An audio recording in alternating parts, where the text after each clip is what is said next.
Hello and welcome to the Synergy Sanctum. This is our series focused on positive life coaching lessons with Squee the Immortal, where we aim to provide everyone with awareness and coaching that is focused on identifying your goals and your values, ensuring that the steps you take on your own adventure are aligned with that return on time that you are seeking, and sharing countless strategies focused on positive mindsets, resilience, and flourishing as a person each and every day. Let's get into today's episode. So we've talked a lot thus far about positive psychology, things and strategies that you can implement as a person, and awareness of concepts that ultimately impact you as a person, that lead to your overall mental health and positive well-being and flourishing as a person. But we all got jobs, right? It's not enough to just be focused on being happy all the time, because you're forced to put yourself into constant stressors like work or financial struggles, bills, money, like your overall professional development, and this idea of wealth and that side of things as well, right? So while everything we discussed can set you up for success to be your best self, to achieve everything you want in life, it can also set you up to be your best self when it comes to work and your professional life and your professional development. So there was a novel written by Gabriella, Rosen, Kellerman, and Martin Seligman, and it's called Tomorrowmind. And Tomorrowmind talks about how to take all of these psychology concepts and these really powerful techniques and apply them in the workplace. So they discuss ways to thrive at work with your creativity, with your resilience and connection, not only now, but also facing uncertain futures, right? So if your job is at stake, if they're suddenly changing your responsibilities, if they're even embedding AI, right? Because we all have AI rapidly becoming a thing in our lives as well. What can we do as people to continue to flourish, right? So if I'm flourishing as a person outside of work, but then the second I go to work or my professional life, I unravel, or I can't handle stress and it just seems so far out of my control, there's a lot that's in your control even at work. And they both talk about these concepts here that ultimately help you become the person that you are in life and bridge that to the professional workplace. So they introduced this acronym called PRISM, and PRISM stands for these 5 key skills that are critical to you flourishing at work as a person, and they ultimately are aligned with a lot of the things that we've talked about already when it comes to positive psychology and all the strategies we've discussed.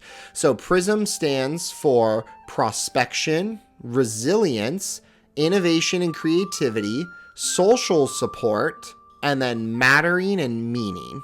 So those are the 5 definitions of the acronym, and each of these things is directly related to not only a lot of the concepts we've talked about, but strategies that are directly applicable in the workplace. And they did a ton of research and studies to basically prove that these work in multiple industries, multiple different types of employees and people, and they work with multiple professional goals as well. So we're going to break down each of these today, and we're going to kind of discuss them and then how you can ultimately use them to better yourself even in the workplace. So starting with the P, prospection, this is the uniquely human ability to imagine and plan for the unexpected in the future so that you are in a greater state of empowerment and readiness for whatever is to come. So it's this idea that I'm thinking about the future, and I'm not thinking about the worst case scenario and then shutting down, but I'm trying to inform myself of what might happen in the future so that I'm in a state to handle it should the unexpected occur.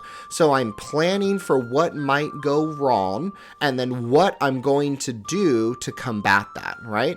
So this goes back to that idea of the whoop theory, right? And this idea that if I have a wish or a goal, I ultimately need to think of the obstacles as well. So I'm planning on how to overcome them. So when it comes to prospection, I'm thinking about the future state of things or the future impact of myself myself or my idea, and then I'm trying to think like about the positive and the negatives from that experience. So the positives ultimately don't require me to plan for anything different, right? They're just validation that I should continue down that path. But the negatives do reveal obstacles or unexpected things that might occur. So if I'm just actively thinking about, okay, if I'm going to put this process out there, I'm going to like continue to do my work in this way, is there a negative or something unexpected that could happen with this, right? And we've discussed with the comfort zone idea and those concepts, this idea that in life, the negative is always inevitable. Regardless of how much you plan or how great you are, the unexpected's going to happen. That's what life is, right? And it's how you respond to the unexpected that kind of defines where you end up and where you go in life. So when it comes to prospection, we are thinking about the unexpected, and then we're utilizing this information to see, would this then impact how I'm going to continue to do the work? Is this going to impact if I'm going to change anything, right? And what ultimately happens is it keeps you in a state of flourishing, and it keeps you in a positive mindset, because now you're not worried about the future. Even though it's out of your control and you can't control it, you now have strategies and actions that you're going to take. If X happens, then I'll do this. If Y happens, then I will adjust my workflow as such, right? And it's focused on the present moment and what's within your control, and all it takes is you just thinking about the future, and then trying to plan for the unexpected. And even if you don't encounter that unexpected and you encounter some other obstacle, you've now still taken the time to think about the future. So your mindset's in a mode of critical thinking, and it's in that growth zone, right? That's in the comfort zone. You're actively thinking about ways to improve and become better. The next one being resilience. So we've talked a lot about resilience and Angela Duckworth's idea of grit, and how you basically, the way that you respond to the unexpected defines how resilient you're going to be and maybe how optimistic you'll be about the future. So resilience is defined in the PRISM model as this idea of bouncing back from change unharmed, or better yet, growing stronger through adversity. So we are in a state where we are leaning into feedback, we are embracing challenges, we are willing to fail, right? We sort of have this growth mindset when it comes to this type of idea. And with resilience, it's this concept that you're basically willing and ready to continue on the path despite whatever obstacle is going to happen. So you are resilient in the sense that you are going to continue because you're driven by a higher calling. This is essential to you. This is a goal or value that's really important to you. So you're going to be resilient with it. So I think one of the big things here is you continue to have goals, and you continue to be focused on what the next step is, or welcoming challenges or feedback, so that you are able to bounce back if something unexpected happens to break that. And then innovation and creativity, very, very important. This is the critical thinking aspect to the first two. So this is your solution oriented. You're thinking about ways to innovate and become better for yourself, or innovate processes or innovate ideas so that they are being applied in creative ways that are going to bring positive impact, not just to yourself, but to your coworkers and your workplace. So innovation and creativity being this idea that you have this ability to generate brand new or surprising or useful solutions to problems, and you're able to cultivate that ability at all levels. So it's not just this idea that you can impact this at your individual level, right? But can I take what I just solved for with a creative solution, and can I scale that to the rest of my team? Can I scale that to my entire workplace, or can it scale to the entire company? So you're innovating in a way to where the day-to-day work informs on how much you'll push that innovation and creativity. And a lot of the times we don't push individual solutions beyond us as people, because there's a fear of failure, there's the risk, there's the fixed mindset. And I think the way that we mitigate that risk under this idea of creating solutions in the workplace is you mitigate the risk by proving and validating the value of the idea at each level before it goes all the way to the top. So I'm not going to push something all the way up to the top of the company if I haven't even tested it beyond myself with a coworker, or with my direct team, or with my store location, right? because if I haven't done that, then there's so much risk if I like go to the, CEO of the company and say, oh, here's this crazy idea that I solved for this one problem that I had on this one day, right?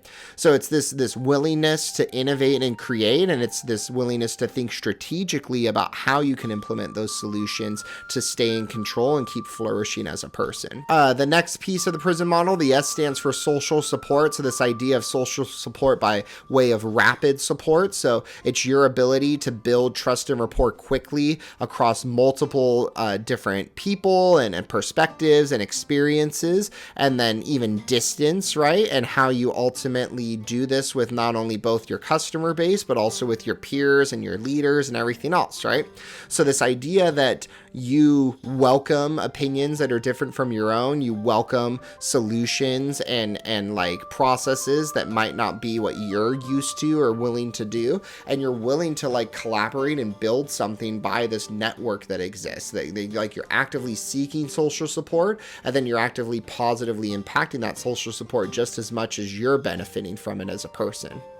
And then the final one is the M, and that stands for mattering and meaning. So it's been proven in multiple studies, even outside of this Tomorrowmind novel and this PRISM idea, that like meaning matters at work, purpose matters. And if purpose matters in life, which I think we've proven together through these episodes, meaning has to matter in the workplace, right? I have to feel like the work I'm doing matters. I have to feel like I have meaning at work, or I like am like thinking about meaning in a way to where it's within my control and it's not some external like validation. It's more of an intrinsic motivation or something that like I'm internally valued by. So it's this idea that you have the motivation to fuel the work that you are doing, of navigating each of the successful chapters of change that occur. You're actively thinking about like, how does my work matter?